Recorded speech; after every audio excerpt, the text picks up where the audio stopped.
Operation Warp Speed isn't moving at the pace many had hoped here in San Diego. The county is aiming to vaccinate everyone in Tier 1A by the end of the month, but of the 166,000 eligible people in that group, only 47,000 have received the vaccine. Tonight, News 8's Abby Alford shows us how California Governor Gavin Newsom is responding to the slow rollout statewide. The governor says dentists will now be able to get a waiver so they can administer vaccines to patients. It's all in an effort to get more people vaccinated, but the governor admits it's much slower than anticipated.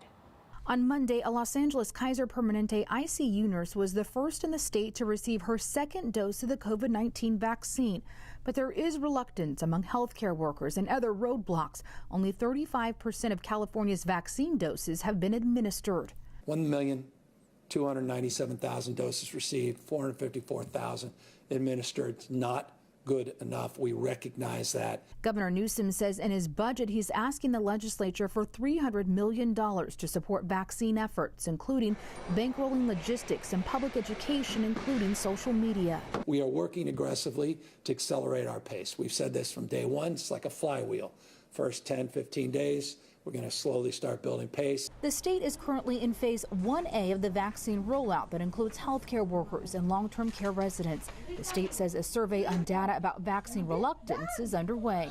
Making sure that we're focused on empowering our vaccinators to do more on this front is going to be the key that helps us increase no matter where we are. Phase 1B will include 2 tiers that impact 8 million Californians who are 75 and older, educators, and then 65 and older.